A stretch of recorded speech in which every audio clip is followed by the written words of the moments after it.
Well, good evening once again. I guess we're going to start just a few minutes early. Thank you for being here, and good evening. I'm Sean Pierman, the chairman of the board of the Wheat Ridge Chamber of Commerce. I'd like to welcome you to the 2023 Wheat Ridge Candidate Forum. We're proud to offer this in conjunction with Wheat Ridge TV 8. The Wheat Ridge Chamber of Commerce is a nonpartisan in this election. We're here to empower our residents to understand the issues and have the opportunity to meet their prospective city council members. Questions were submitted by you in advance of this discussion. Because of the time constraints, not all questions submitted will be asked. If we couldn't get to your question, we encourage you to stick around afterwards and chat with the candidates. The goal of the forum is to present the views of the candidates in a fair, nonpartisan setting so that you, the voters, can make an informed decision. This forum is being recorded and broadcast live on Wheat Ridge TV 8. Now, I'd like to introduce tonight's moderator, Andrew Hobner of CBS.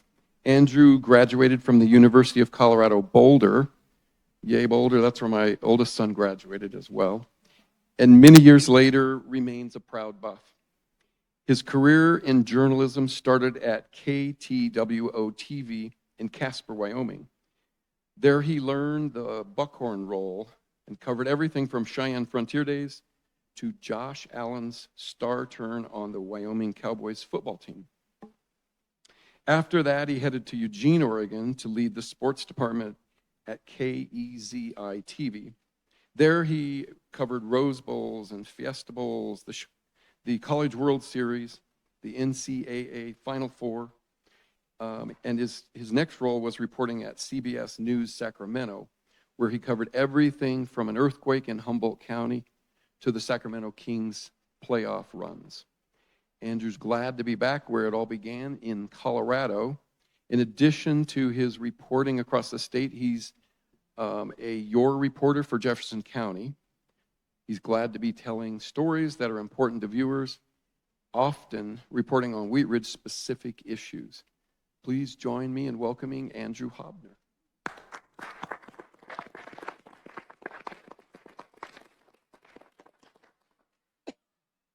Cool. Thank you, ladies and gentlemen. Thank you to the city for allowing me to be here and moderate this. We have an award show, the candidate forum, that is starting early, which I can say would never happen in television. So thank all of you for the expediency here. In spite of being a Colorado Buff, I promise to be totally nonpartisan. Thankfully, I don't think there are any CSU-related questions in here, so we should be good.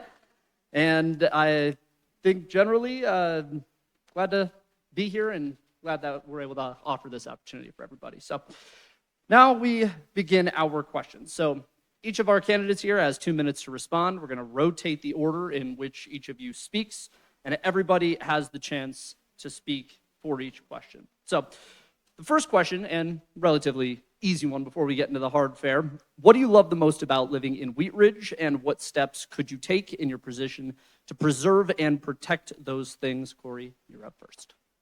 Okay. Do we do a 2-minute introduction? Oh, I didn't. Oh, I popped right by that. Huh. This is one of the amazing things about live television. Great. Sorry, guys. Excellent. So, all candidates whose names will appear on the ballot have been invited and are seated in the order in which their names appear on the ballot. The views expressed during this forum will be those of the candidates, not the views of CBS, the Wheat Ridge Chamber of Commerce, or the City of Wheat Ridge. We take no stand in support or opposition to these candidates. We'll begin each section with opening statements from each of the candidates, followed by a number of questions for each candidate. Candidates will take turns in responding to the questions, and will have 2 minutes to respond to each question. Each candidate will then end with a 1-minute closing statement. And now we are going to hear from the candidates themselves. We'll begin with the candidates for mayor, and then the candidates for city council. We have 1 mayoral candidate and 6 city council candidates, all running for a 4-year term. Corey Stites, running for mayor. Kathleen Martell, running for District 1. Alex Goldsmith and Scott Ohm, running for District 2. Patrick Quinn and Justin Slocum running for District 3, and lastly, Mike Okada running for District 4. So each of you guys has 2 minutes for an opening statement, 2 minutes to answer each question, and 1 for the closing comments. We'll start with you, Corey. False start. So let's give you a chance now. All right. Well, my name's Corey Stites, and I'm one of the luckiest people in the world because I actually got to grow up here in Wheat Ridge, and I got to grow up in the same house pretty much that I live in now. I lived for the first 4 years of my life on Allison Court near the old Lutheran Hospital, and I then spent most of the rest of my life down at about 35th and Ward area, kind of in the Color Strand, Lewis Meadows Park area. I absolutely love Wheat Ridge, and I think most people that know me, it's like one of my passions, and one of the reasons is because when I grew up here, and many people know this, my grandfather was the mayor of Wheat Ridge as I was a kid, and getting to see the way people and see the way he interacted with people and solving problems for people, including people on my own street now. My own cul-de-sac is a cul-de-sac because he finally stepped in and made a decision for what was best for the people and not what the city wanted. And I think standing up for the citizens has been really, really important to my entire family. My dad, who spent 10 years on council, myself now after 6 years being on council, 3 years as mayor pro tem. I absolutely love what we've been able to do as a council here in Wheat Ridge. Before I get into that, I just want to talk a little bit about myself personally. I'm, again, lucky to have grown up in Wheat Ridge. My family, my wife Sarah, my 2 kids, Riley and Brandon, were a part of the Color Strand community a few years ago. Color Strand unfortunately closed, and now they're a part of the Prospect Valley and Manning community. Absolutely love that. It's fantastic to be a part of those communities and get an opportunity to see how those communities are developing and staying together no matter the change that comes through our Jeffco schools or our community. Wheat Ridge is a diamond in the rough. It's something that people, they drive by it on I-70, they don't know how amazing it is, but that's something that we who live here absolutely know what a great, fantastic place it is, and we're lucky to be here, and we need to keep it that way. So I hope, obviously, if you vote for me, that's something I'm going to be really, really important, or I'm going to work really hard to make sure that we continue to work on. Thank you. Thank you, Corey. Kathleen, 2 minutes for your opening statement. We will not start the timer until we get Okay, that. thank you. Okay. Thank you, Wheat Ridge Chamber, City of Wheat Ridge, Andrew, and all of you who are here tonight, and everybody watching from home. My name is Kathleen Martell, and I'm running for Wheat Ridge City Council, District 1. For those not familiar with the district lines, District 1 is from Sheridan to Wadsworth, and it's the southern half of the city from 38th, our Main Street and Ridge on 38th, all the way down to our quirky southern border, which is around 26th to 32nd. I'm running for city council because I love Wheat Ridge and I'm very excited about our future. As a 25-year resident and a 15-year volunteer, my volunteer time and community engagement has very organically evolved into my campaign for city council. I was a member of the first Wheaties Academy cohort and volunteered with the subsequent cohorts. Wheaties Academy was a grassroots community and leadership program and a precursor to the current Wheat Ridge 101 and Wheat Ridge 102 programs. I've served on the board of directors for Local Works and many Local Works committees. I was co-chair of the 2018-2019 Neighborhood Revitalization Strategy and a member of the recent City Plan Steering Committee, which brought forward the city plan recently adopted by City Council. As an artist and instructor, I serve on the Wheat Ridge Cultural Commission with 3 years as the chair, and I'm a metal shop captain and welding instructor at Clear Creek Makerspace. I share this to show that my interest and experience in Wheat Ridge is vast and varied. From committees to commissions to city plans, I've worked hard to move differing opinions from equally passionate residents and community members forward. While we might not each get everything we want, I believe in moving forward with the best solution for the most good, retaining what makes Wheat Ridge great. I believe in the power of hyper-local impact, building trust, and making decisions together. And through my hands-on involvement as a volunteer and leader, I am prepared to find common ground and provide local leadership as we move Wheat Ridge forward. Thank you. Thank you, Kathleen. Alex, your opening statement, please. I am Alex Gouldsmith, and I'm running for City Council to represent District 2 for my daughter. The decisions being made here today are going to impact her throughout her entire childhood here in Wheat Ridge. And I want to make sure that I'm at the table helping make those decisions so that she can fall in love with the city just like I have.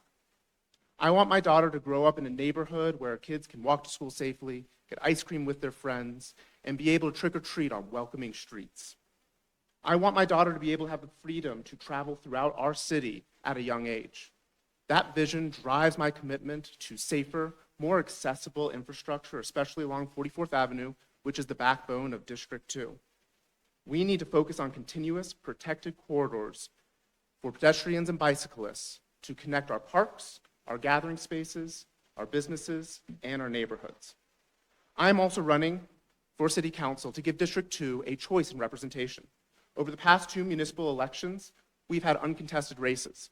Competition creates better candidates, forces us to reach out to our neighbors and be able to find out what issues are affecting them and how we can make their voices heard. If elected, I will work with city staff to create education and outreach programs so that residents can both run for City Council and be able to also be involved in civic life. Our city is stronger when leadership is reflected by their community. I believe in building community through connection, maintaining connected corridors that bridge our neighborhoods together to create a self-sustaining local economy where our neighbors can support each other, businesses can thrive, and workers have real opportunities to grow and live in the same community that they serve. Wheat Ridge is a welcoming community for all. We can embrace each other here and grow together. Thank you. Thank you, Alex. Scott, your opening statement, please. Thank you.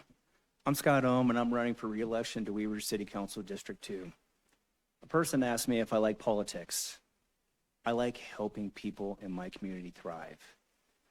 I've been in Wheat Ridge for 19 years. My wife and I have raised 2 kids who were able to walk and bike to parks, to schools, and into their friend's house. I've served in the city of Wheat Ridge for 4 years, creating policies that protect us, provide affordable housing solutions, and encourage bike and pedestrian connectivity to places. I was on the Planning Commission for 11 years, where my job was to review development for code compliant with the city. And I'm on the board of directors for the Wheat Ridge Sanitation District. I have a proven record of showing up, listening, and advocating for my District 2 constituents so we can identify issues and solve problems together for our community.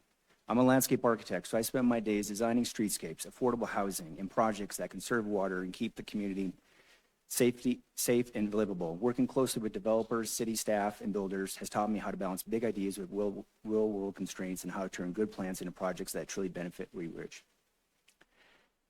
I think we have a lot of challenges coming down the road, and we can be proactive by making smart, forward-thinking decisions that strengthen the economy, support vibrant businesses, and preserve the character of our neighborhoods. My vision for Wheat Ridge builds on the strengths of connecting to our outdoor spaces, to create unique places that are destinations for our community to dine, shop, and provide recreation opportunities that raise the quality of life for all of us. Thank you. Thank you, Scott. Patrick, your opening statement. Thanks, Andrew. Thanks, everyone, for being here. And thanks, Chamber of Commerce, for having this. Let me tell a little bit about myself here. My name's Pat Quinn. I've proudly called Wheat Ridge home for over 35 years. What started out as a fix and flip project became my permanent home, and I'm really grateful I did that. You know, I love the community. It's easy to get around, full of great restaurants, shopping, and most importantly, I have really great neighbors. I began my career as a heavy equipment operator in the electric line trade through the International Brotherhood of Electrical Workers, Local Union 111. And now, through the experience and training programs, I currently work in the distribution design department at Xcel Energy, and I'm responsible for designing electric and natural gas infrastructure for the utility. I believe that I bring a lifetime of experience that I feel make me well suited to serve on the council. During my time in the union, I was appointed as a steward and served on the executive board, which managed a multi-million-dollar budget and sets policy for over 4,000 members. And during that time on the board, I served as recording secretary and was elected and fulfilled 2 terms as president of the largest IBEW local in our district, covering 5 states in the Rocky Mountain region. I've helped negotiate several contracts, advocating for fair wages, safe working conditions, and long-term stability for our members. I also completed a labor lobbying course through the AFL-CIO, where I spent time at the Capitol supporting initiatives such as the Office of Just Transition, which will help workers affected by power plant closures find new work opportunities. Locally, I've completed Wheat Ridge 101 and the first 102, graduated from the Citizens Police Academy, and currently serve as the chair of the Planning Commission. I was also appointed to the Tri-State Workforce Board by Jefferson County State Representative Sheila Leader, where I help support workforce development across our region. I'm running for city council because I care deeply about the community and want to help shape the future. Thanks for everything. Thank you, Pat. Justin, your opening statement, please. Thank you, Andrew. And thank you for all you wonderful people for showing up here. I'm here for you. That's why I'm here. I'm here because our voice in the citizen has gone silent. So it's important for me and my agenda to bring the education back to the citizens, to get you guys involved and to make next year, the next election cycle, have to use both these rooms because the participation is so passionate and you guys are so interested in your community. That's why I'm here. I want you guys to have a voice. I don't matter, you do. I'm just a conduit for every single one of you in my district to have that voice, because in my experience in this building, it has gone silent, and it makes me really sad. And one of the things that brought me into this epiphany for this position is I sat in front of a bunch of our senior, or should be most cherished class of people, the people with the most wisdom in this community, and they were terrified of their government, and that is unacceptable to me. I will not tolerate our citizens being afraid of this body. That is not okay, and I will not stand for it. And I will not stand for government getting power over the citizens. So my job is to empower every single one of you to have that voice to keep us accountable. Thank you. Thank you, Justin. Mike? Thank you. Hi, everybody. My name is Mike O'Connor. I'm running in District 4. I was born here in Colorado, and I've lived my entire life in the Front Range.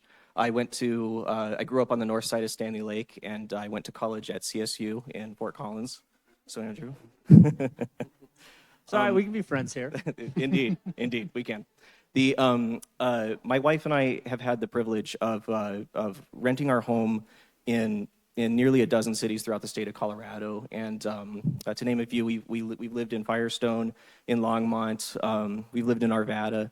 But when it came time for us to purchase a home, when it came time for us to sow down our roots and get a deeper connection to the place that we were living, we chose Wheat Ridge. And it was a wonderful feeling to be able to finally buy a home, just in general, because that's not something that everybody gets to enjoy. But it was a wonderful feeling to be able to afford a home here and be able to get selective and specific with what we wanted to do. I've had the privilege of, in my professional career, of being a community relations manager. And during my time in community relations, I worked with a whole slew of governmental entities throughout the state of Colorado, in particular municipal governments, so different cities. During that time, I've gotten a lot of opportunity to be able to see what works, see what doesn't work, see what real advocacy for the citizenry can do, and then see what happens when that advocacy can get messed up and not go quite right. My time in Wheat Ridge so far has been extremely inspiring because there's been a lot of exposure that I've been able to have the privilege to be able to see. I've spent a lot of time in this chamber watching the mechanisms of government occur, and there's something hard to describe when things feel like they're going quite well, when there's an efficacy and there's an expediency to the way that we're getting stuff done. And Wheat Ridge hasn't always had that, and if you were to roll a dice and just pick a city at random in the state of Colorado, it's likely that they don't have it either. So I'm here to be able to contribute what I can to that same kind of a voice. Thank you. Thank you to Mike. Thank you to all our candidates. And now we will get into the questions. And much like my beloved Buffaloes football team, we'll see if I can overcome a slow start and finish hard. So let's begin with our questions. Each of you have 2 minutes to respond. We're going to rotate the order in which each of you speaks so everybody has a chance to go first. Corey, you are up first, as we know. What do you love most about living in Wheat Ridge, and what steps could you take in your position to preserve and protect those things? That's a great question. I think I said it in my opening statement. I love Wheat Ridge. Wheat Ridge is a place I've grown up. It's a great place to raise a family. It's a amazing place physically and emotionally. It's really kind of it's a community. And when Wheat Ridge was first incorporated back in 1969, and there was a lot of divisiveness between Lakewood, Wheat Ridge, and the people, even in Wheat Ridge, who didn't want to be a part of Wheat Ridge. One of the things that my grandfather did was created the Carnation Festival. And the Carnation Festival, and now we have Ridge Fest and several other things that go on. The wine walk this weekend that the chamber put on was amazing. But it's the community. It's the people coming together, and that's will be always Wheat Ridge, the community. Physical things will change, buildings will change, roads will change, road widths will change, as we know. But what will never change is the community and staying together as a community. So it's building things like the Green at 38th Avenue. And if anybody was there for the opening of the Green, it was an amazing thing. It was so cool to see so many people coming out together and supporting each other. It's amazing to get to go to the business association meetings and the chamber meetings and see businesses supporting each other. It's amazing to come here on a Monday night and have a group of citizens come to us with a noise complaint or something like that and be able to step in and solve it as a community. So the more we can stick together as a community, the more we'll always be strong and the better we'll do. So I hope that we can preserve our community, continue to build things that bring our community together, keep our patchwork quilt, but make it easy to come back together and always have this Wheat Ridge community forever. Thank you. Kathleen?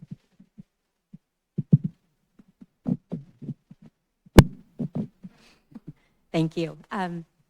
So, gosh, I love Wheat Ridge. I love everything about Wheat Ridge. And as Corey said, I alluded to a lot of that in my opening remarks. Similar to Corey, I think the community feel here in Wheat Ridge is part of why I love it. There are so many different ways to be involved. There are so many wonderful avenues you can pursue. Personally, for me, it has been through volunteer work, and a lot of that has led to working with different businesses, partnering with different organizations. I think that we have amazing business organizations, we have amazing art and creative organizations, and I find myself bragging about Wheat Ridge all the time. My friends who live outside of Wheat Ridge are probably tired of hearing me talk about all the amazing things we do. But the important part of that question, I think, is what we can do to preserve what we love about Wheat Ridge. And as a city council member, one of my main plans is to partner with existing city council member Snell in District 1. We're already talking about how we can create a cadence of district meetings so that we are not only sharing information with our community to make sure our district is informed, but also getting feedback from them as to what's working, what isn't, what's happening, what are they worried about, so that we have that two-way communication going, which will allow us to keep the things that we love and make sure that Wheat Ridge stays the community that we love. Thank you.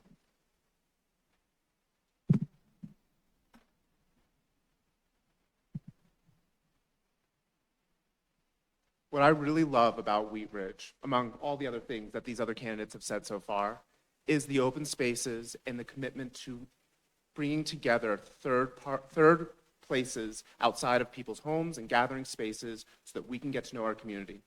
I'm a Jeffco Master Gardener, and one of my favorite things in my Bel Air neighborhood is the Happiness Gardens. I love the fact that YY Dennis puts so much effort and energy into creating great spaces where we can have the reward of vegetables and fruit, but also have the reward of seeing pollinators happy with our native species. I'm really excited that Randall Park is going to be getting a new community garden, and I'm excited to be able to see how that community garden can bring that community together. Places for people to have a community that can grow together and get to know each other. I also really love the people's passion here in Wheat Ridge. It is contagious. It makes me want to go out and spend my time, my energy, and my money to make our city and our community great. When I volunteer, I meet people who want to make Wheat Ridge better. Through my work with the Community Partners Grant Program, I've met a lot of incredible organizations that have dedicated their resources and time to create safety nets for our most vulnerable community members. The community spirit drives me to dedicate my own time and energy and encourages me that the vision for this city will support any family who feels like this is their home. Thank you.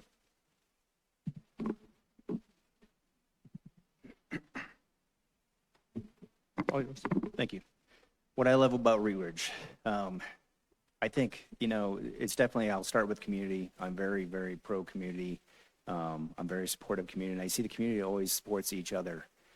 Whether it's, through our business establishments, I had a lot of conversations with our businesses, and how they support each other with our, shared parking. And these aren't even formal agreements when there's festivals that come up.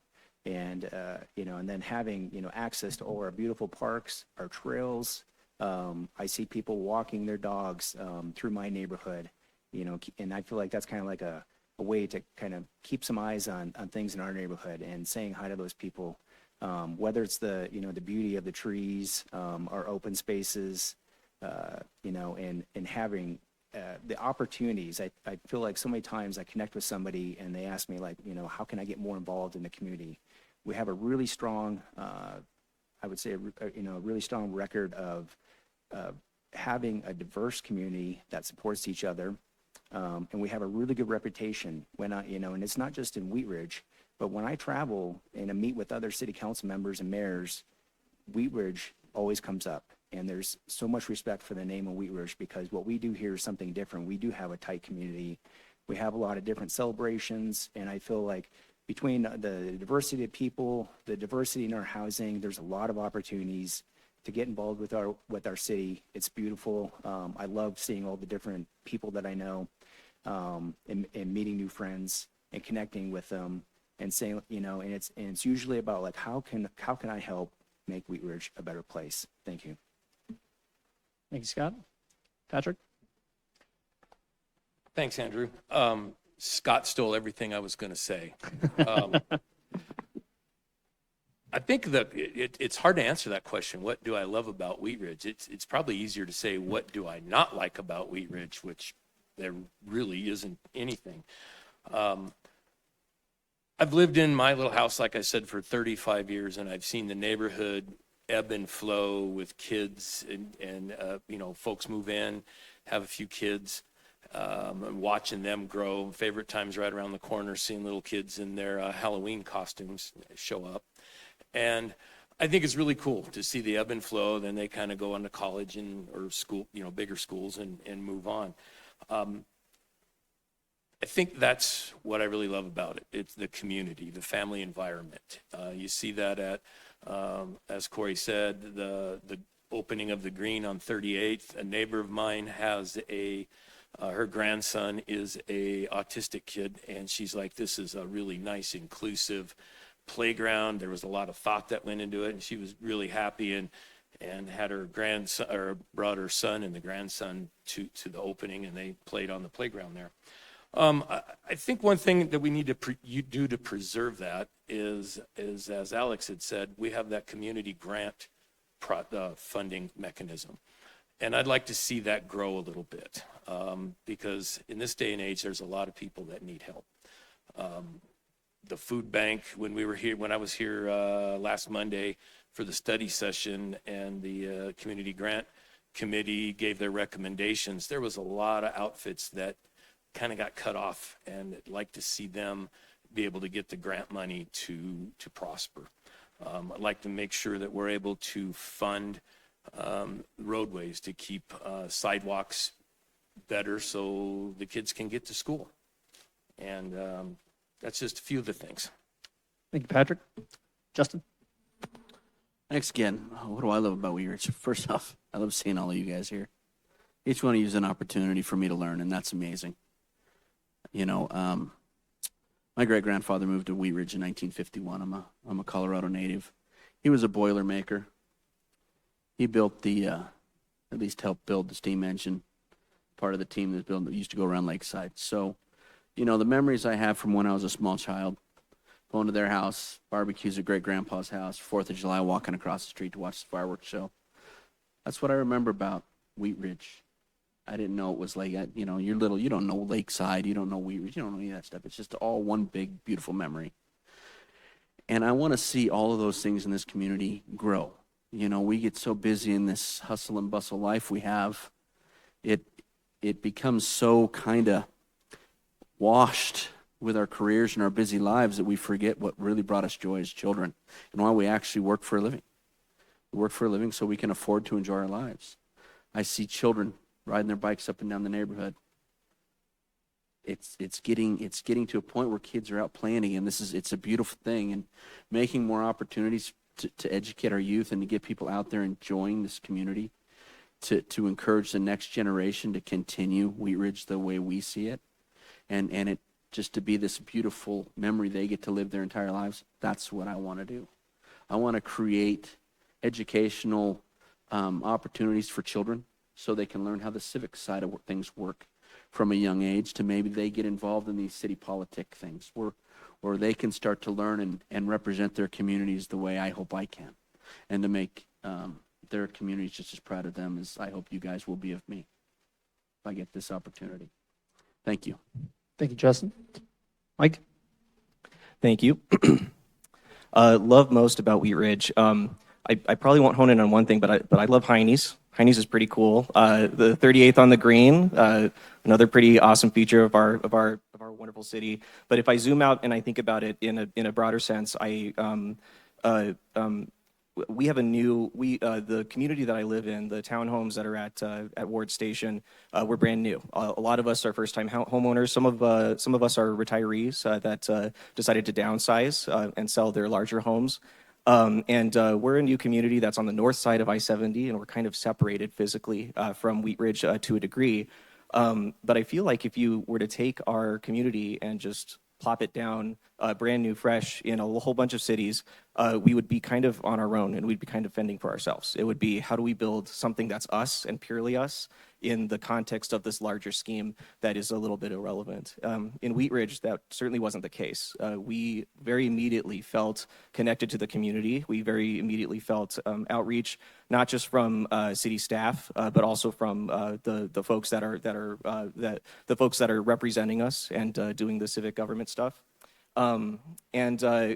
If I were to think about it, since I had the most time out of anybody to think about it, if I were to think about it, I think that might be what I love most about Wheat Ridge. There's something about the passion that was mentioned earlier. There's something about the integration that you feel when you're here, and it's very automatic to feel welcome here in Wheat Ridge. It reminds me of a moment that I had with when I was gathering signatures at the parade, where often I got a whole bunch of reactions when I asked people for signatures. But one of the reactions that I got when I asked, "Do you live in Wheat Ridge?" Was, "No, but I wish I did." And so I was like, "Oh, well, instead of trying to get a signature from you, tell me more about what it is." And it reflects a lot of what was talked about here. Encouraging people to come live with us, I think, is a critical thing. I probably left just a few seconds to talk about preserve and protect, but when I hear of those words, I think about public safety. Thank you. Thank you, Mike.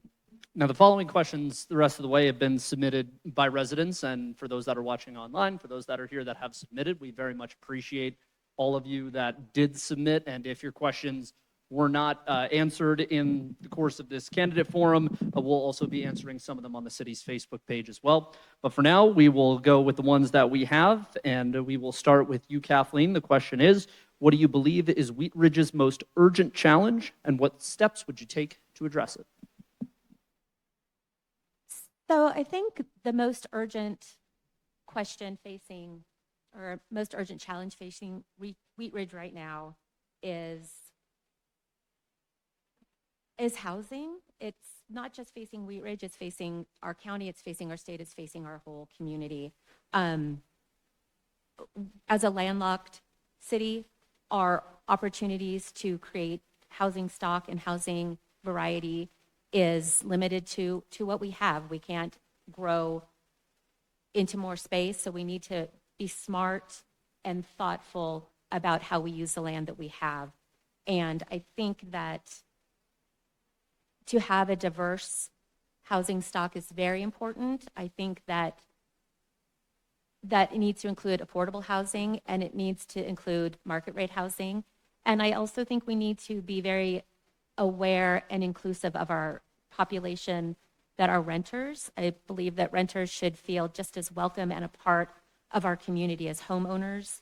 On my block in Wheat Ridge, we have rentals, we have home ownerships, we have Airbnbs, we have businesses from home, and I believe that the balance of duplex, of multi-generational family and single families in one space is key to our community being successful.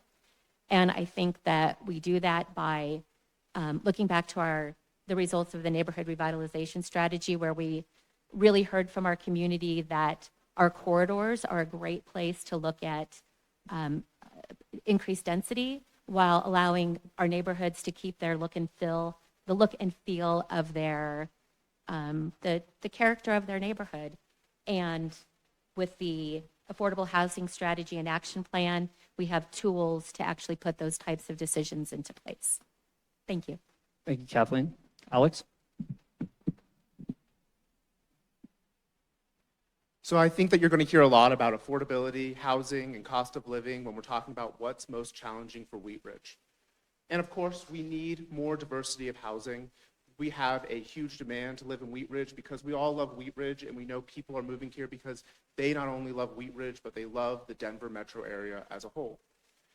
Housing is a regional problem, and we are doing our fair share to try to be able to build 2,400 new housing units by 2030.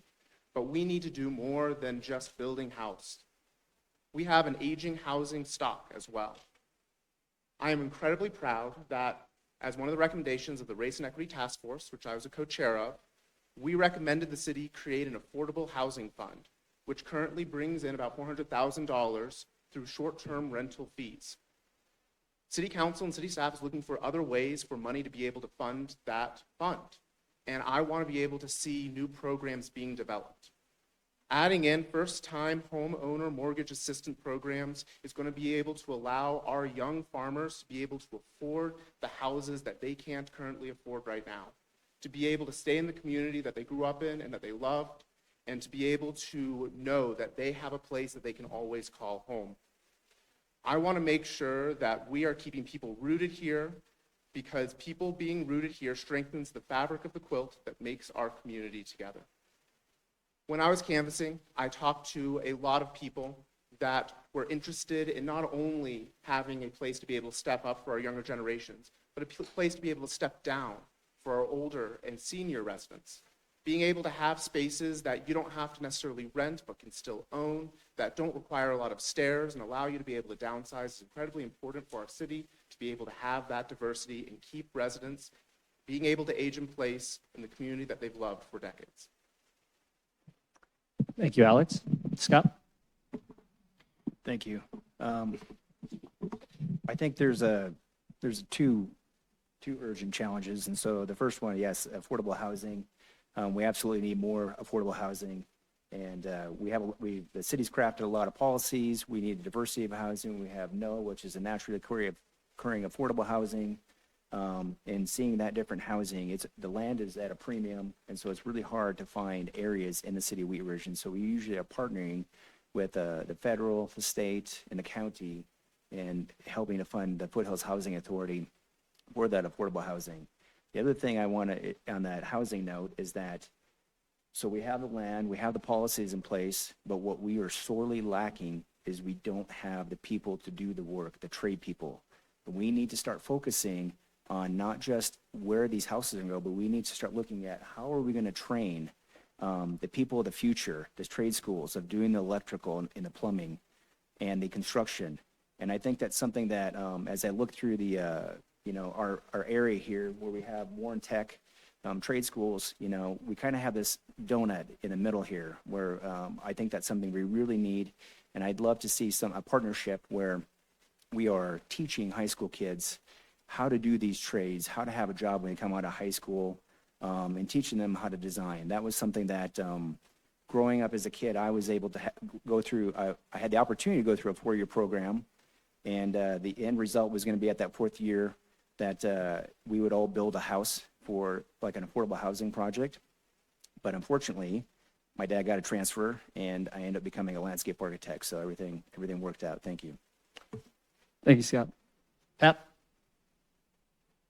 Again, Scott steals my thunder on workforce.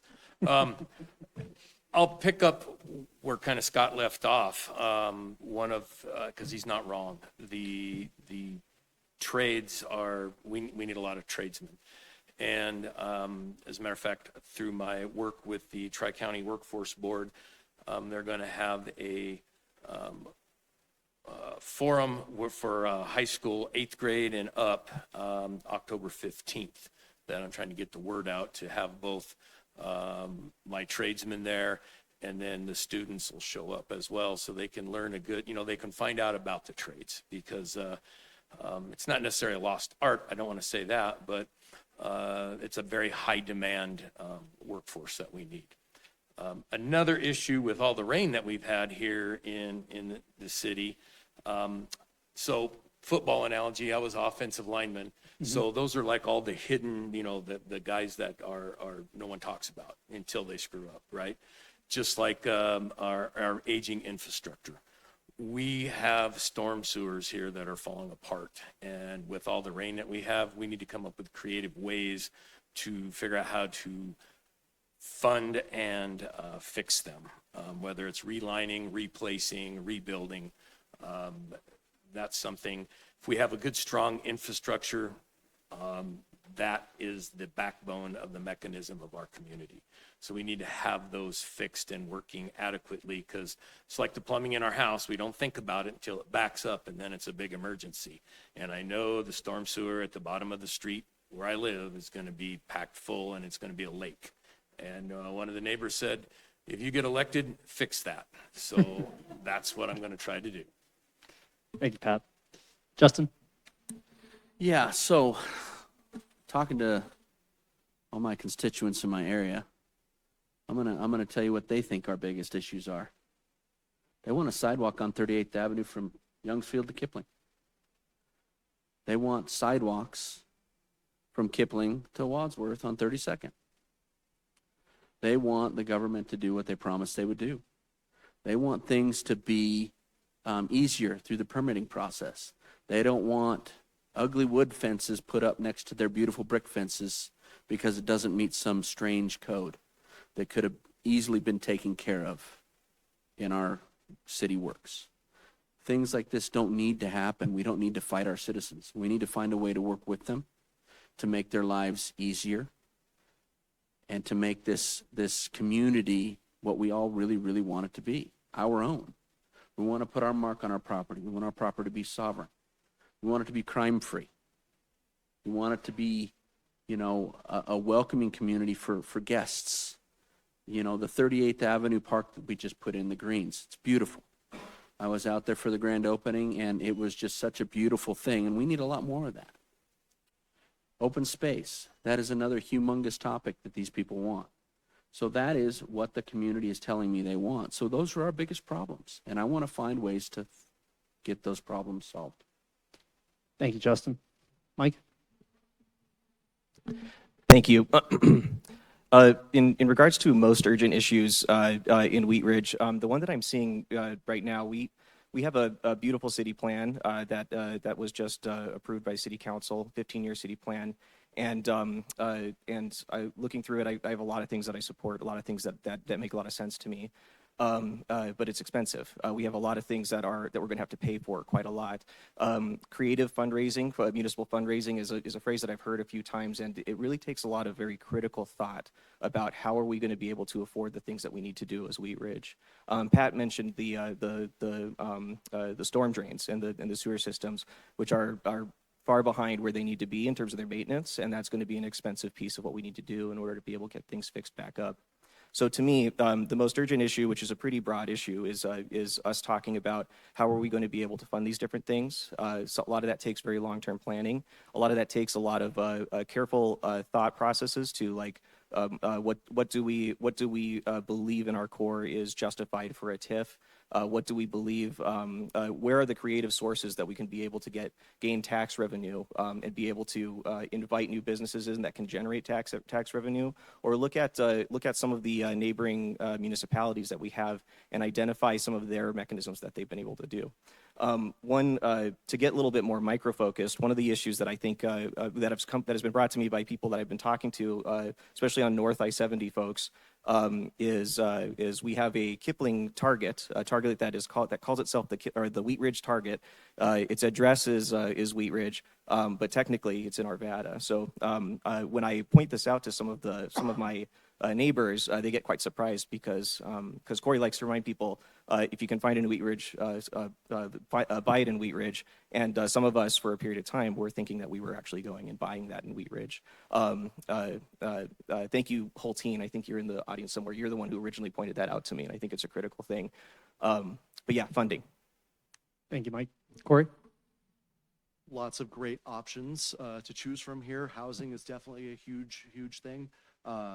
Infrastructure. There's a few people in this room right now who have literally had their street collapse underneath them in the last couple of years because our infrastructure is so rough. And that's through deferred maintenance over years and years and years of councils not taking care of problems. And when I was elected 6 years ago, the biggest problem that I heard about was homelessness and crime. One of the first things that we did over the last couple of years was enact our hotel ordinance, which helped clean up I-70 and Kipling. And now the American Motel is closed. You've seen crime go down. I think calls for services down 50%. Crime's down almost 30% down there. That's huge. That frees up our police to be out in our neighborhoods, keeping them safe. I heard about a sidewalk on 38th Avenue. Well, good thing, 2 years ago, we passed 2J, which helps pay for that sidewalk that's going to be down 38th Avenue. The plan's almost done. It should be implemented starting next year, starting in 2026. 2J also helps fill sidewalk gaps all through, including 32nd, 44th, other neighborhoods, things like that, and helps solve our infrastructure problems, but it doesn't solve it. The biggest problem Wheat Ridge will always have is balancing the needs and the wants of our constituents. The needs are, we need police, we need infrastructure. The wants sometimes is we hear it all the time, we don't want density, we don't want these things, we don't want new sometimes. Well, sometimes the new is what pays for us to have all the things, right? So in order for us to have nice things, we need to think creatively about our solutions. As Mike said, if you can find it and buy it in Wheat Ridge, was something that my dad used to say all the time when he handed his council reports. Something I picked up because if you shop in Wheat Ridge, you're not just paying that business owner, and hopefully you shop at small businesses because small businesses are the lifeblood of our community, but you're feeding sales tax back into our community, which helps solve all of our problems. So continue shopping in Wheat Ridge, and we'll continue spending that money to solve the sidewalk gaps, to solve the infrastructure, and to solve any crime and homelessness. Thank you. Thank you, Corey. We go on to our next question. Alex, we're going to start with you. The city has just updated its comprehensive plan, city plan as we know it, mapping out over the next 15 years. How does your vision for Wheat Ridge over that same period of time align or contrast with the city plan? Thank you so much for that question. The city plan has a lot of wonderful things in its hundreds of pages. One of the things that most interests me is the city's mobility plan and mobility network for pedestrians and bicyclists. One of the things that I'm most excited about is that we are looking for ways to be able to keep our residents locally to be able to not only shop and eat, but also spend their leisurely time here. By creating more pedestrian and bicyclist corridors, we're encouraging our residents to shop from their neighbors and shop from their local services and businesses that are around their area. One of the things that I would love to be able to see improved is in this mobility network for District 2, the mobility network utilizes the Clear Creek Trail to be able to be a highway for pedestrians and bicyclists. This Clear Creek Trail is utilized to go up to Otis Trailhead to go down Pierce. But that bypasses District 2 almost completely. If we are to create a continuous corridor along 44th, District 2 and 44th can become the bridge that connects our city together. There are lots of wonderful things along 44th. We have all of our parks, the Happiness Gardens, Abel-Bacher Park, Hopper Hollow, and Randall Park. We also have some incredible businesses. You can eat at places like King of Wings, Curry Kingdom, Salsas, Nopal by Taco Block, and Grammy's Goodies. I really am interested in being able to make sure that our residents are able to have a small town feel and shop from their neighbors and continue to have a self-sustaining local economy. We can be a bridge here in District 2. And speaking of bridges, one of my top priorities is to fix the bridge that's on 44th. It is impassable, especially with a stroller, and the sidewalks along 44th are narrow, especially when trash cans are out. If I want to walk the less than mile to Anderson Park, I have to go through my neighborhood and have to hope no one is going to be coming along that bridge. Thank you. Thank you, Alex. Over to you, Scott. Thank you. The city plan is a very lengthy, robust plan that really took a lot of input from all the citizens, a lot of community engagement. The thing that really excites me about it is placemaking. And that's something I talked about in my opening remark, where, you know, let's talk about what we have that's existing. And it's, you know, you go to Legal Pete's there, and for the price of burrito, you can have, you know, $1 million views of Crown Hill. Over on the Clear Creek area, we're putting in, you know, an outdoor venue for dining, and you have views of the South Table Mountain, and there's a pond nearby. And then there's the vision of having some type of outdoor amenity next to the Clear Creek that we don't have. We have this Clear Creek that really is kind of, I feel like it's kind of, that's kind of the soul of the Wheat Ridge that meanders through the city, but we have no place that really celebrates it. And I'd really like to see something, a placemaking that would do that. And I think there's a lot of opportunities in our city where we have these really unique, special places, you know, and that creates destinations for us and something that really connects us to our community that nobody else has outside of Wheat Ridge. And I think placemaking is going to be really, really valuable. It just keeps improving the quality of life. We have the green that we just put in. That is a really special place that become a catalyst for businesses and the school and people to, you know, celebrate and watch movies. That's something that's really unique to Wheat Ridge. We have a lot of great places, but placemaking is really something I think is special for our community. Thank you. Thank you, Scott. Pat?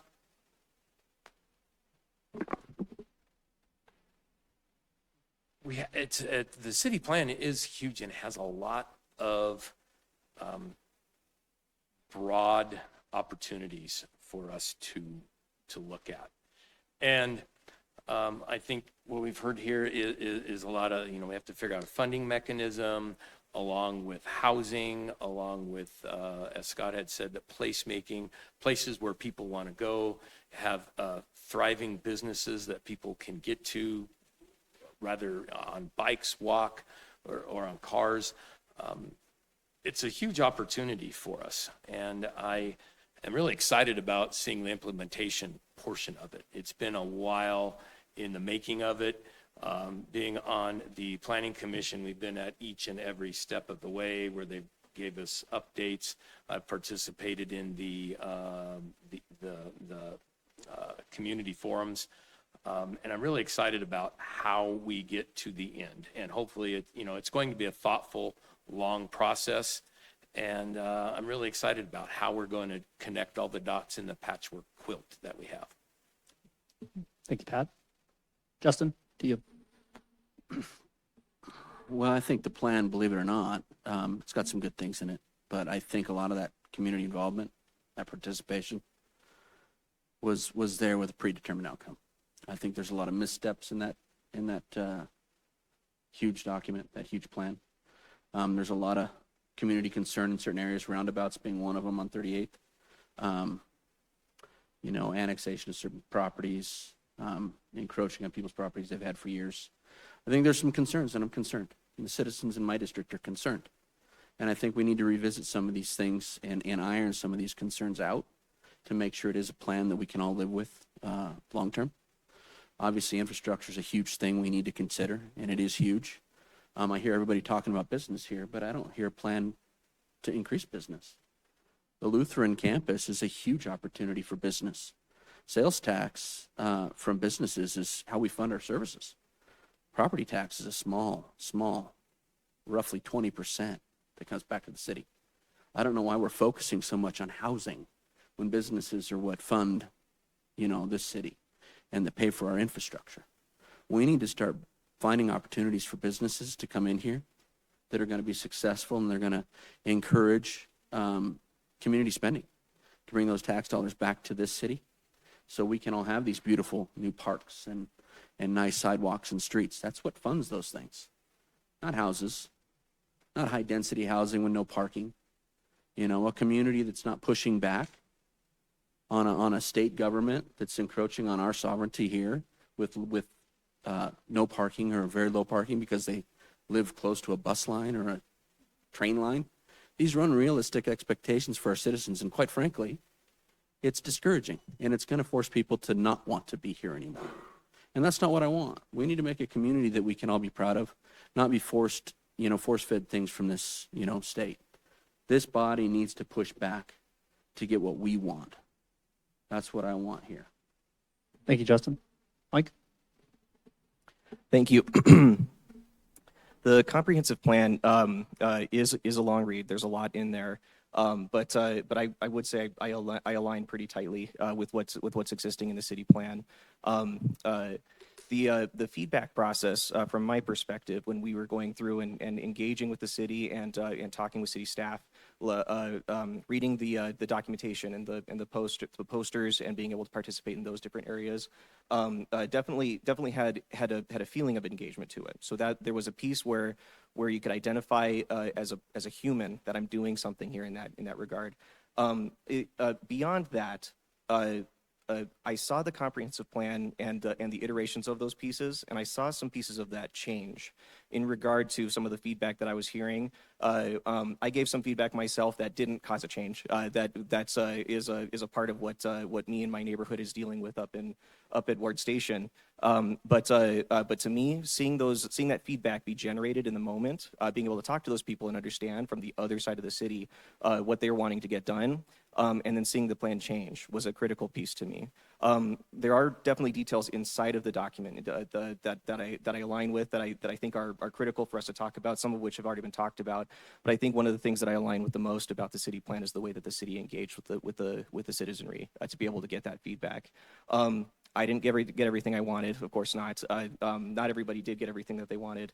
And for some people, it was very much opposed to what they're seeing for in the future. But that's what engagement's about. That's what the, even if you are in a place where you're identifying some difficult conversations, or it's an uphill battle that is insurmountable for you to be able to get that particular thing that you want, or even something broad. I feel like that engagement is the piece of what the project for the comprehensive plan was that I aligned with the most. Thank you, Mike. Turn it back around. Corey? Before I answer that, I heard something earlier. Why are we building so many houses? Businesses need customers, and it's great to have businesses there and all that, but businesses close if they don't have customers. So we need more customers, and you'll see that in the market. As you see developments, you look at Clear Creek Crossing, the first thing they built there was the housing, not the retail. And that's because the housing comes in and then it feeds the retail. So as you're looking at that, understanding the market, and that's really important for our counselors as they're coming on, is to understand more than just what your neighbor tells you, but it's to understand everybody in the city, because there's a diverse viewpoint here. I was part of the neighborhood revitalization strategy in 2018. Kathleen, myself, Rachel Holteen were the co-chairs of that, and we engaged in, I believe, almost 6,000 people to get that plan together. Not everybody thought the same way. Same thing with our planning for the city plan. There were thousands of people that came. And so that document doesn't look like any one person. That document looks like all of us. That document looks like every single person in this room. And it's that continuous engagement, because I have my viewpoints, everybody here has their viewpoints, but we need to hear everybody, not just the people that we like to talk to. So that's really important.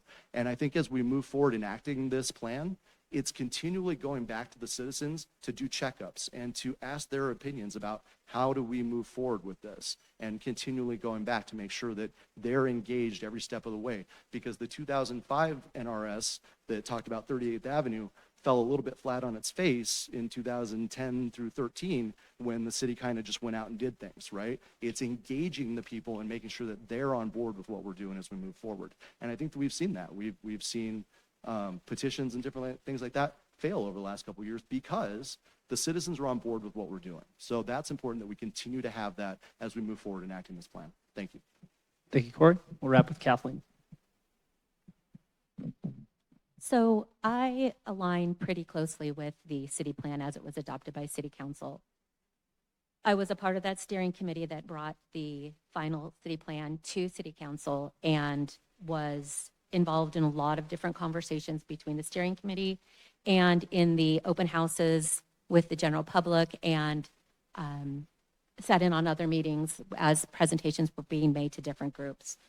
As Mike said, and Corey also referred to, not everyone got everything they wanted, and that is, I think that's inevitable when you're representing a city of multiple people with multiple perspectives. And as I talked about in my opening comments, I think one of the keys for council and for this plan is to do the most good for the most of us to set us up for the right future. The thing about the city plan that I really appreciate was that it includes a recap of our values and our priorities as a community, and it talks about the tools of applying those values and those priorities as we move forward, and gives city staff, city council, not just current city council or the council that will be elected in November, but for the next 10 to 15 years, it gives all of the leaders of our community these, like a flow chart of decision points and questions to ask around our values and our priorities, so that as we're facing the challenges we know of now and new challenges, we have our framework to apply as we're making decisions. Thank you. Thank you, Kathleen. Our next question was specifically submitted for District 2, so we'll ask that only Scott Ohm and Alex Goldsmith answer this one. We'll start with you, Scott. What is the most urgent issue District 2 needs to address in the next 4 years? Infrastructure. Right now, we have stormwater issues, or when we have these catastrophic issues, they're costing the city $300 to $500K. And the city has now, we do have a plan, a priority, which ones to go through, and that's just one of the issues. A lot of our other underground infrastructure, the water, the sewer, we're 50 some years old, probably put in the 50s, and those things need to be replaced. And if they're not replaced in a timely fashion, we start having issues of, can growth happen in those areas? And so it's going to be a restrictor. And so what the city is aware of and what we're doing is that and there's also a cost. So anytime if you want to just do the water, the sewer, the storm, each of those things is a cost. It's also time. And I don't want to see, a road ripped up for one thing and then the next and the next. And then our constituents are just constantly dealing with more construction. And so the city is looking at and talking to all the different districts. We have a lot of water and sewer districts in Wheat Ridge, and seeing what are their priorities and seeing where that overlap is. And then that becomes a cost sharing, not just for the city, but for the utility providers as well. And that's something that we really have to stay on top of and start thinking forward about what is that priority, so that we can keep providing the services to everyone. Thank you. Thank you, Scott. Over to you, Alex. So we've talked about housing, we've talked about infrastructure. I've told you that District 2 and 44th can be the bridge that connects our city together. I've talked to you about the bridge that desperately needs to be fixed on 44th. So I now want to talk to you about us balancing our growth and affordability while maintaining the character and value of our cities and neighborhoods that make it so unique. Businesses are the heart and culture of our Wheat Ridge economy. Supporting them means a lot more than just asking to shop locally, but to give them the tools and resources so that they can have the stability to succeed. A lot of our development is building new retail space, which is wonderful. Rezoning spaces so we can have mixed-use residential buildings is a great thing to have, because it provides those businesses with residents and customers to be able to shop at them. My wife and I were fortunate enough to be able to move here and live in the West 38th apartments, and those retail spaces in our mixed-use residential building were empty the entire time we were there. They were empty because we are building blank spaces that have a really high rent. I want to make sure that we are building spaces for retail that can be thought out of what we want to be there. I want Wheat Ridge to be partners with businesses so that local residents can open their businesses here and invest their time and their money in their own community. Making sure that we are allowing these businesses to be able to be in these retail spaces is vitally important to having that small town feel that we're so proud of here in Wheat Ridge. I believe the city can create a low interest loan program for businesses to be able to allow them to afford that initial cost that it takes to renovate those retail spaces to fit their business needs. When the city partners together with these businesses and when we invest in our people, we will be able to not only keep our character and value, but be able to grow sustainably. Thanks. Thank you, Alex. We have another district-specific question here, this time focused on District 3. We'll start with you, Patrick. This resident would like to know if you support the improvements being done on 38th between Kipling and Youngfield, and if you could explain why. Oh, thanks for the question, whoever brought that in.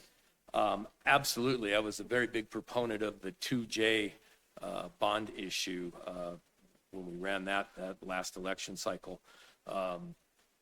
What helped get that passed, because that's going to fund our new infrastructure down 38th to connect the rest of Wheat Ridge with the new Clear Creek crossing area. We're going to get, with that, we'll have some new storm drains put in to help divert the water and keep that under control. It's going to have a very diverse sidewalk with the ability for have a big pedestrian access with a large bike lane, with a larger sidewalk on one side so we can walk with the strollers up and down it, because I've heard that talked about tonight.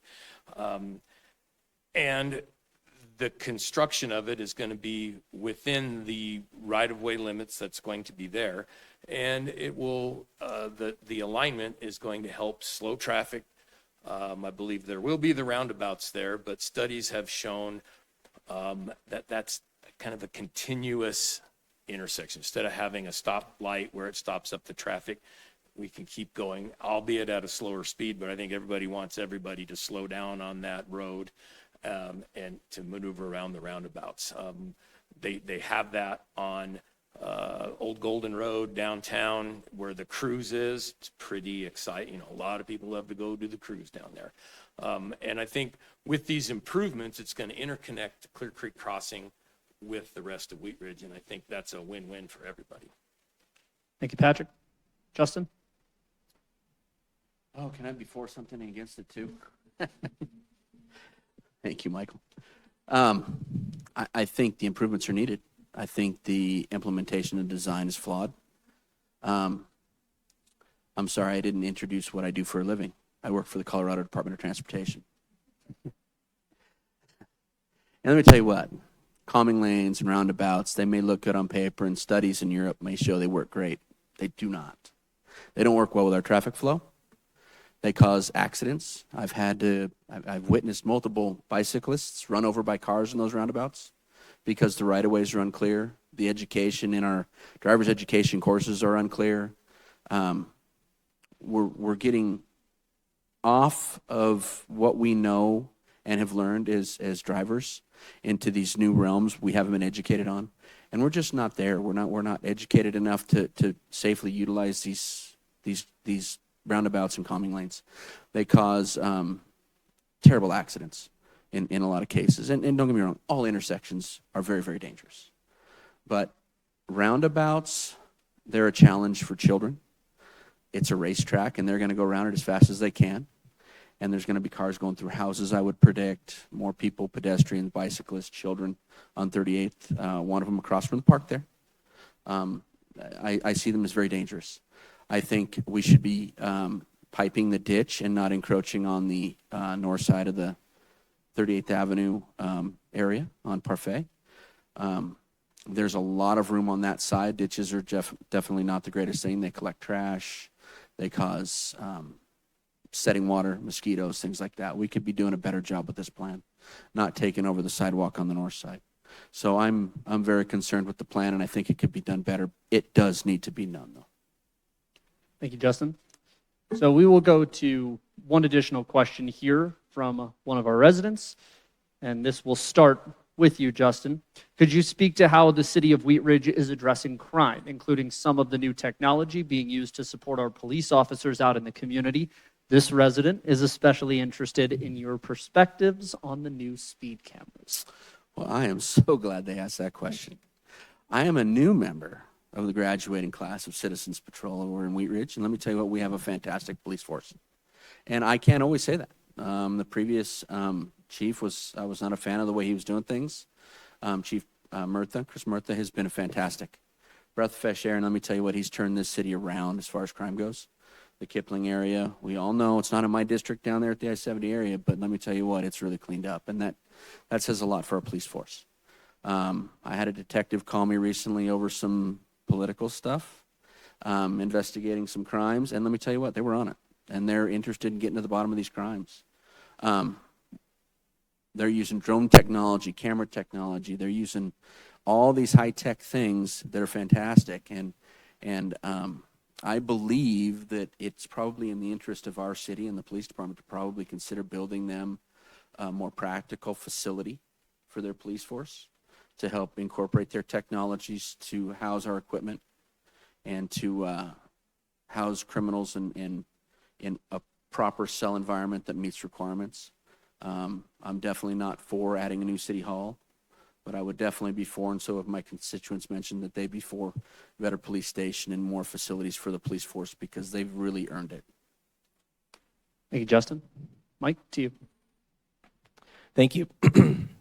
The policing in Wheat Ridge, I deeply agree. We have a very strong police force. Wheat Ridge PD is quite impressive, and I don't say that lightly. My father is a retired police officer for Wheat Ridge, for Westminster, and I grew up in a household where enforcement is a part of our life, and discipline is an important piece of us understanding and learning and being able to follow the correct path and also be safe. So I think a critical thing about the policing technology, in particular the speed cameras, I'm very much in favor of that type of policing. I know that it's not a very popular thing for a lot of different people to be encountering speed cameras, but our friends at CDOT, the engineers that work at CDOT, put up the speed limit signs at the particular speed limits for reasons that are very specific, that are studied, that are safety oriented, and speeding can be certainly a problem.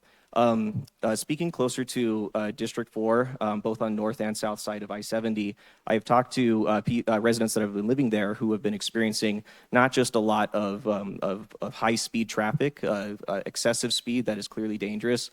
Speeding along 44th is something that I see. I don't even have to leave my car to see it. I can see it running right by me.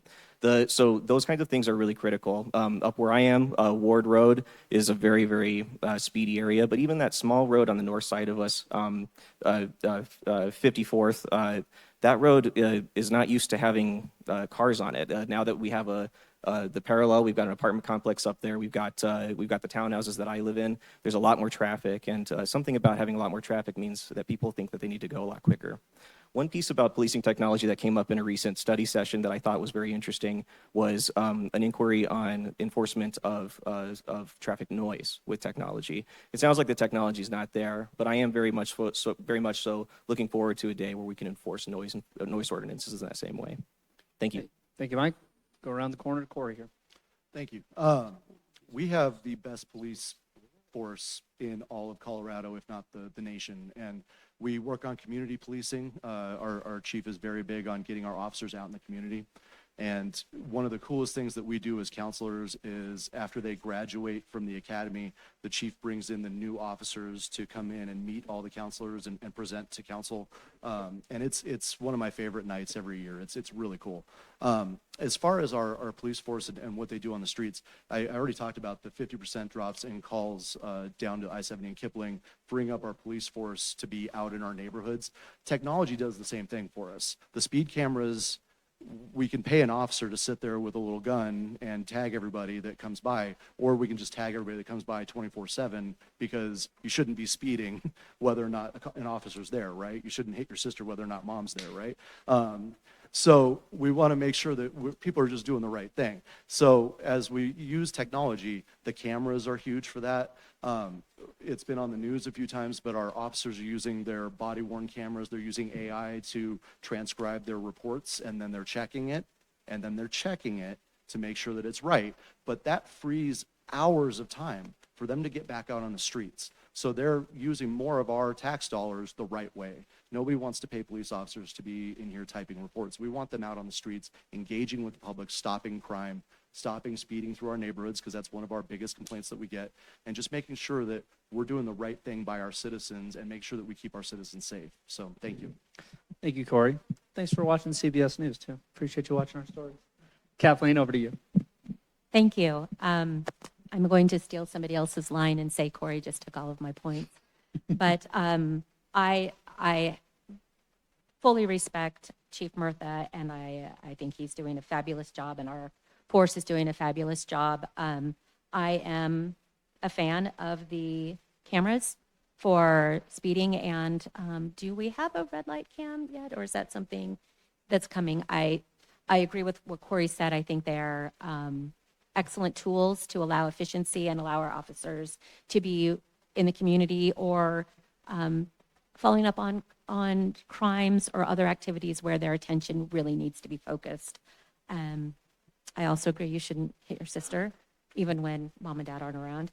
But I do think that our police force is very accessible. I think they're very engaged in the community, and I think that any technology, including the body cams and the cameras that we can use to help our force be more efficient and more successful, I'm a fan. Thank you. Thank you, Kathleen. Alex, all yours. So everyone said some amazing things about our Wheat Ridge police force. One thing they haven't said is that while we aren't the highest paying police force, we are fully employed, and that's not something a lot of police departments in our area can say. That speaks to not only Chief Murtha, but also our department as a whole and our hiring process to ensure that we are creating a space that police officers want to be a part of, that we have procedures that police officers want to not only take part of our community, but also make sure that they are being able to do their job well and safely.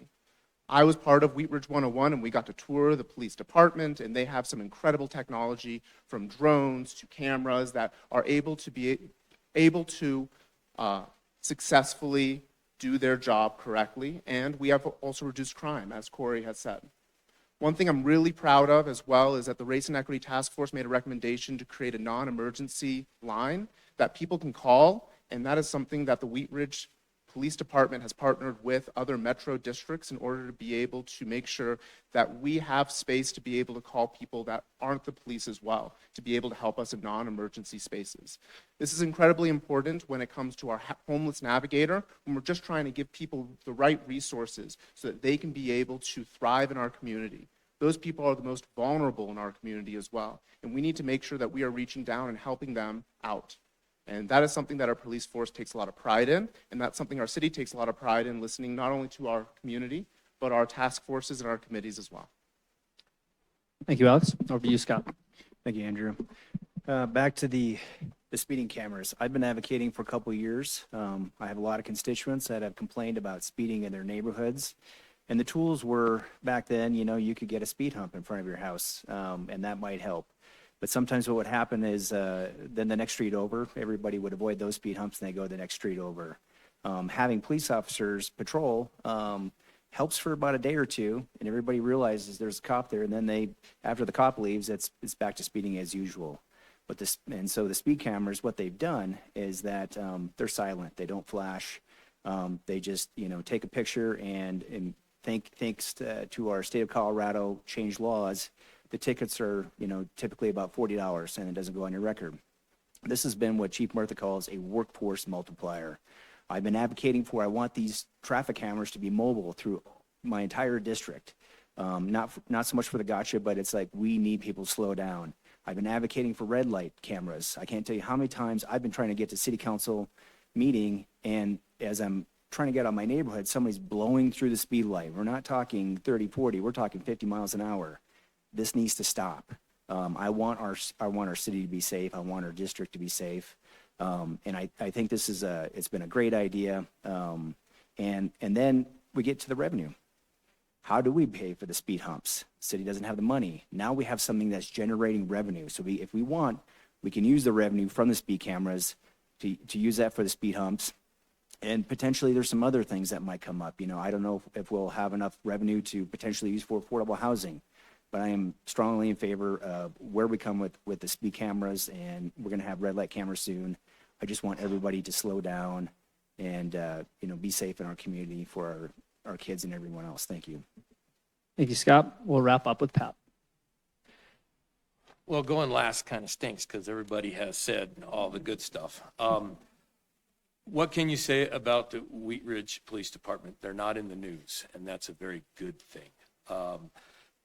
You can't say enough about Chief Murtha and his relationship-based policing philosophy. As was said earlier, everybody wants to come to work as a police officer in Wheat Ridge, and that's outstanding. I think we need to acknowledge the fact that we have some good facilities here. The training facility, and I'm going to screw the name up, but it's over in our area where they train for the school shootings. And I think that's really super important and something to be proud of. And we also have two awesome school resource officers. And I think that's important with the events that had happened. I happened to be taking the bus to go get my truck, and 38th and Kipling when the kids had a big protest that day. And I watched the officers there take the time, talk to the kids, getting them safely back and forth, and it was organized chaos. And our folks, they're outstanding. And what I would do as counsel is listen to what Murtha comes to you with. He's a great advisor, and he will, he's told the council on the drones that we had purchased, the cameras. He's informed the council on the income that comes from that, where it goes into the general fund, and how we can use it. He's a great resource. He's a great man. And as a council member, I would support him as much as humanly possible. Thank you, Pat, and thank you to everybody who submitted audience questions. As we mentioned, we got flooded with so many that they will also be answered on the city's Facebook page as well for anybody who did not get their question heard this evening. Now, let's move on to the ballot question of 2B. Now, back on August 25th, 2025, Wheat Ridge City Council voted to refer a ballot question on whether to amend the city charter to eliminate the elected positions of city clerk and city treasurer. Now, the measure would take effect upon a vacancy in either office or on November 2nd, 2027, whichever one comes first. Shall the home rule charter of the city of Wheat Ridge, Colorado be amended to eliminate the elected positions of city clerk and city treasurer effective upon the vacancy occurring in said offices or November 2nd, 2027? To make the necessary changes conforming within the charter, would you support this charter amendment? Why or why not? Corey, we'll start with you.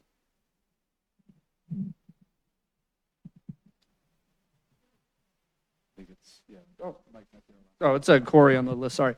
Mike, over to you. You're good. I almost got away with it. That was close. Wait, you almost had the chance to let everybody go first and build a little something up. Thank you for the question. I really like the chance to be able to address this publicly, because I do think I am in favor of the ballot question. Eliminating the elected positions of city clerk and treasurer. The language on the ballot is something that I've been talking to a lot of my neighbors about, because the wording makes it definitely seem like we're not going to have a treasurer and we're not going to have a city clerk. We certainly will have people doing those duties, and I think a critical thing about understanding that change is that we are definitely far behind a trend of this change happening in the state of Colorado. We are one of very few municipalities who still elect our city treasurer and our city clerk, and I love that it's going to the ballot because the voters should be the ones deciding whether or not we're going to be going down that road and making that change. Despite my support for it, whatever happens at the ballot box on that piece, whether it passes or not, I will be supporting what the result is as well. One thing that I think is really critical to think about in the choices that we have about where we could go with having what might be called a professional treasurer and a professional city clerk is the possibility that if those positions are not performing in the way that they ought to, or heaven forbid they go way off the rails and they do something very terrible, then we would have the ability to dismiss those people very quickly. If we had those people in elected positions, then we would have to go through the process of recalling, and that's a much longer process, and it's a little bit less nimble for us to be able to approach it. The other reason why I support the ballot measure is because we have a very strong set of professionals in the state of Colorado who do this work. They don't do this work in the context of never having done it before and then getting elected into a place to do it. They do this work because they believe in it, they believe in the civic process, and they believe deeply in how that stuff is done. Our senior deputy clerk, Margie, is, I think, a very shining example of what people can be in that regard, and I support this ballot measure. Thank you, Mike. Corey, thought you a couple minutes. Well, finally, I get to say it. Mike just took everything I would have said. I've been fortunate. I ran 6 years ago with Chris Miller and with Steve Kirkpatrick, and Chris Miller is our fantastic treasurer, getting us tons of return on our investment. Steve Kirkpatrick was a fantastic clerk. Unfortunately, he's passed away. And Margie Greer stepped in as our deputy clerk, and she's done a phenomenal job. And we don't have very many clerks floating around the city of Wheat Ridge. So it's very difficult to find somebody who has that skill set, that training, and just to be able to elect them and be ready to go. What's happened in the past is most people get elected and then they have to go through training, then they go get certified. So really we're paying them to go get training and go get certified. Well, I'd rather hire somebody that does that. And I certainly don't want to have our treasurer be somebody who, we're lucky to have Chris Miller, who's I assume a CPA and all that stuff, works for Denver, knows how to do financial accounting for cities. But the next person that we elect could be anybody. We have no idea who that could be. And Chris has run unopposed the last 2 cycles. So we have no idea who that could be.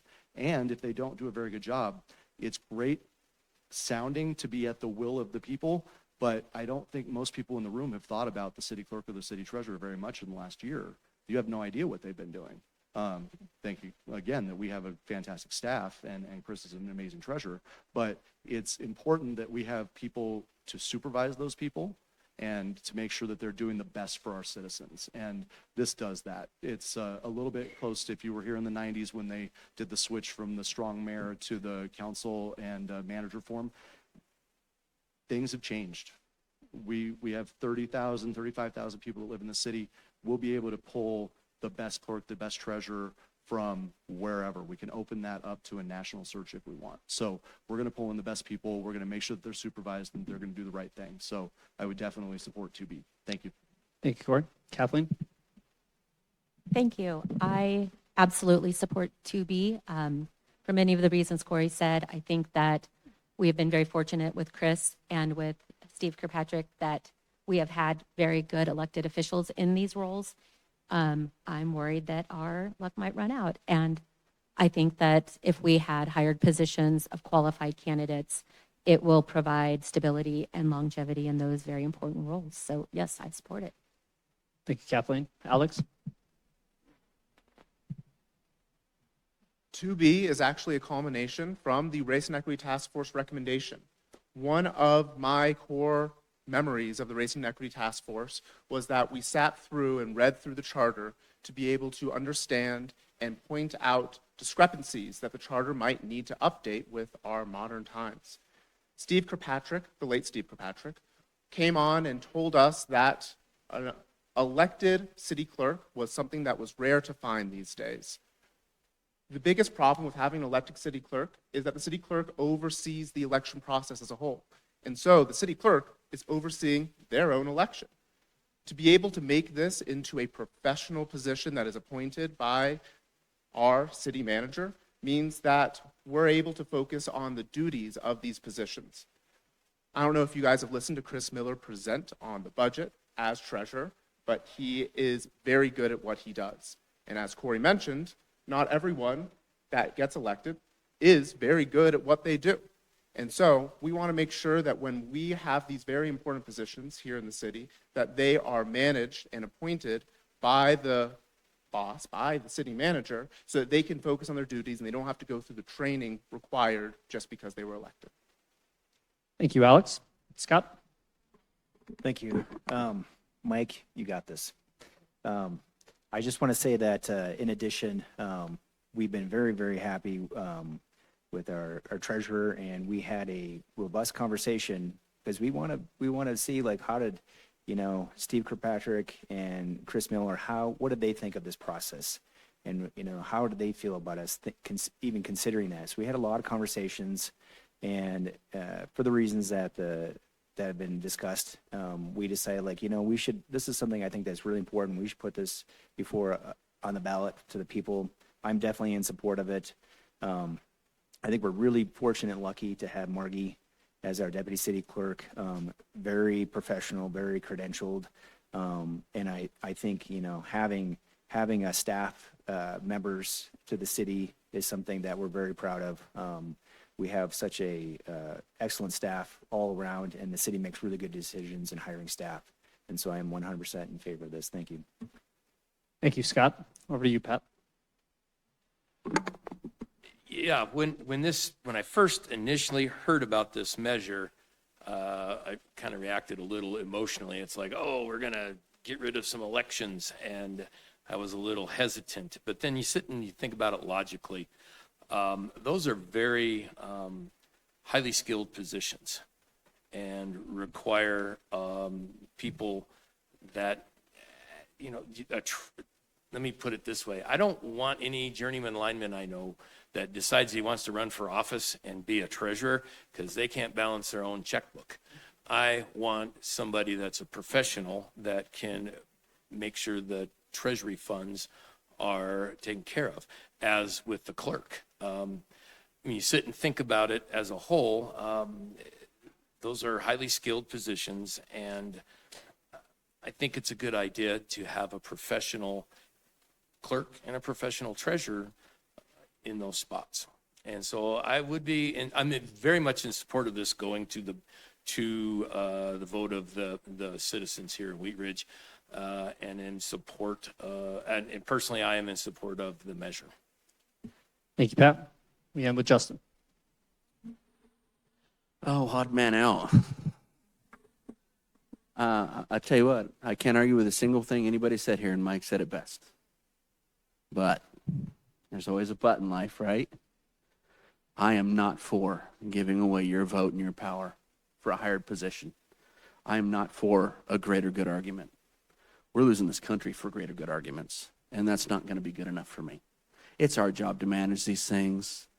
When I was getting involved in running for office here, I did have a discussion with Margie. And you know what she said? She loved the election process. She loved doing it.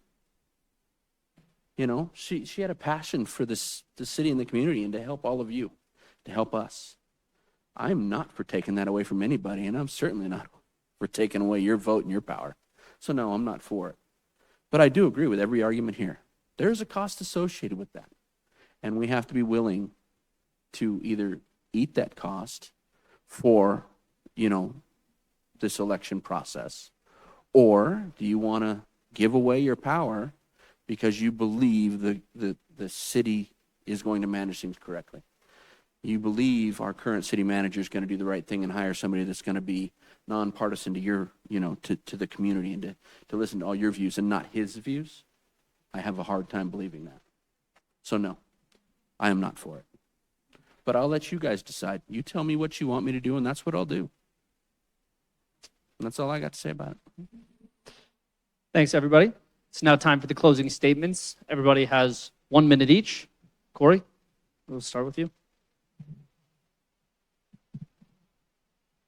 I just want to say thank you. I want to say thank you to everybody that I've been around in the city of Wheat Ridge for the last 42 years. I want to say thank you to Bud Starker, who's been an amazing mayor the last 8 years. Bud has been a mentor to me.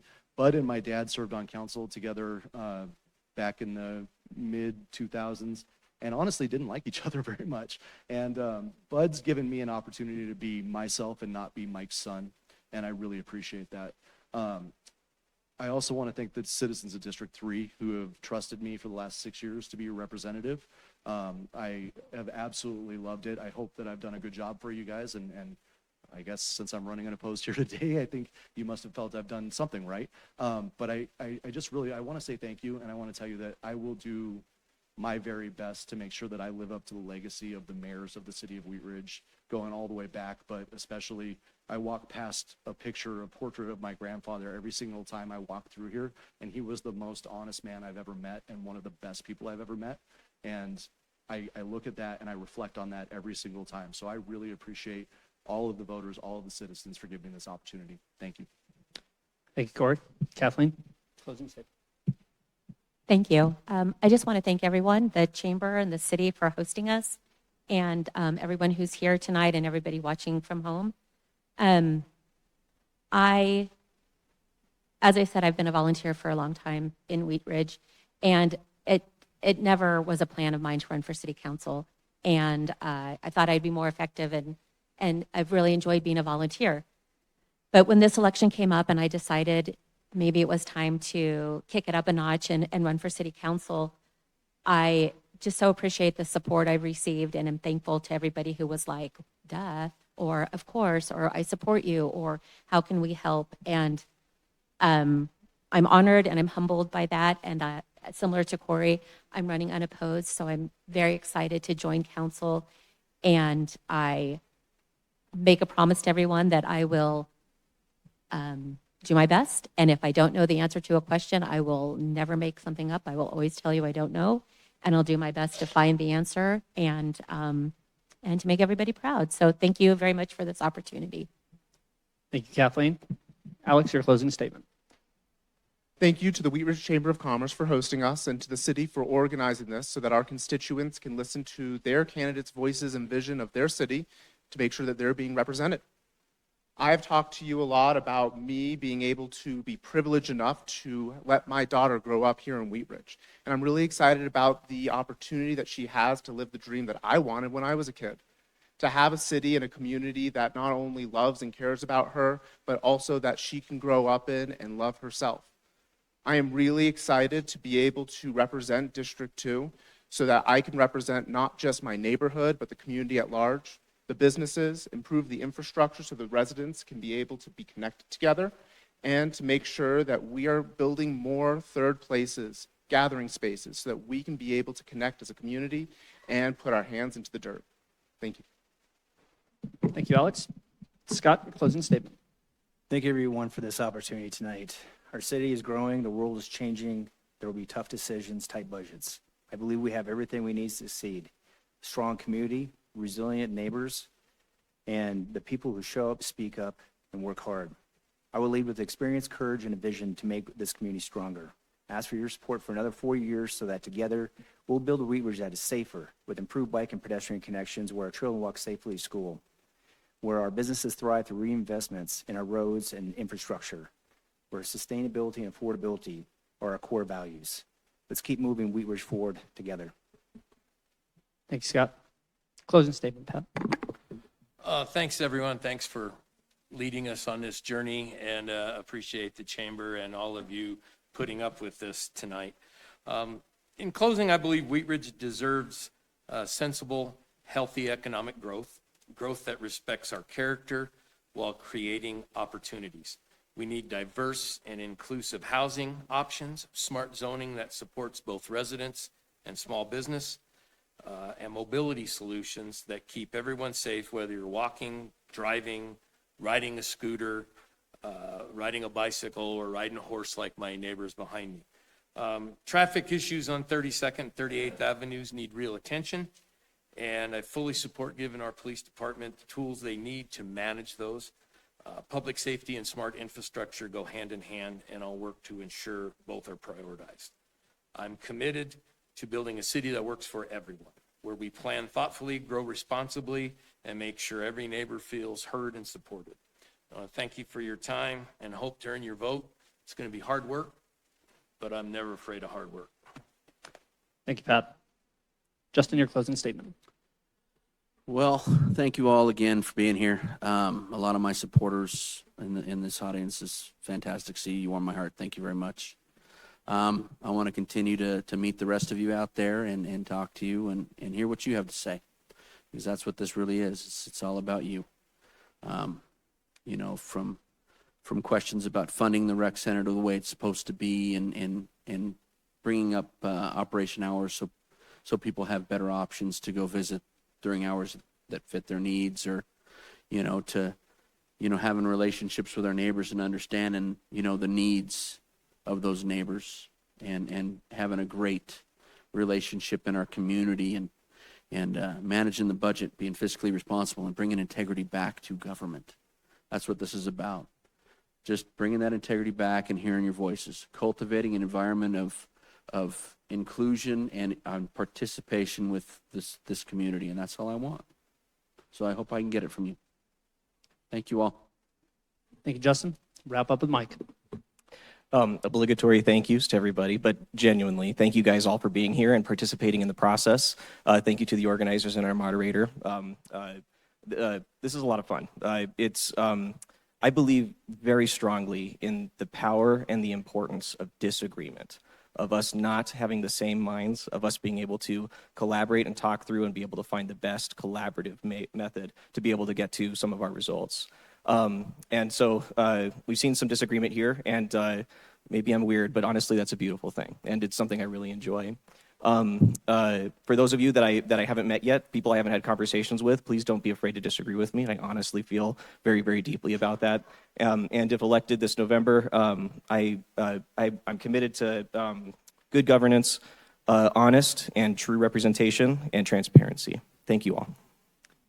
Thank you very much to our candidates. Thank you all for joining us this evening. This concludes the 2025 Wheat Ridge Candidate Forum. Appreciate you allowing me to be here as well. It's kind of an interesting aside, when we talk in our morning meetings at CBS about, what is happening all over the country, what is happening in the state, we end up with a discussion that all politics ultimately is local. And so any distractions that might be happening on a larger scale or larger scale conversations, for myself as a Jefferson County reporter, this is what we do. And this is what Karen Morfitt and myself do every day. And it's a very neat thing to see the process up close and personal. So appreciate you all for participating. Commend you for your interest in serving the public. Thanks to the viewers, to all of our audience members for taking the time to learn about all these great candidates you have up here. Election day is November 4th. All active voters will be mailed a ballot the week of October 11th. If you need drop-off box locations as well as the nearest polling center, you go online to jeffco.us/elections. If you choose to mail in your ballot, be sure it's mailed in early enough to arrive no later than 7 p.m. on November 4th. To be safe, consider mailing it on or before October 30th. Voter service and polling centers open on October 30th. You can visit them to register to vote, update your registration, get a replacement ballot, and cast your vote all the way up through Election Day. Questions concerning registration and ballot mailings can be directed to the Jefferson County Clerk's Office at 303-271-8111. There is a jingle in there somewhere, I think. Thank you for watching, and be sure to vote on November 4th. And I get to go back into my office and tell my producers that I didn't go past 8 o'clock. So thank you all for joining us tonight. Have a great evening.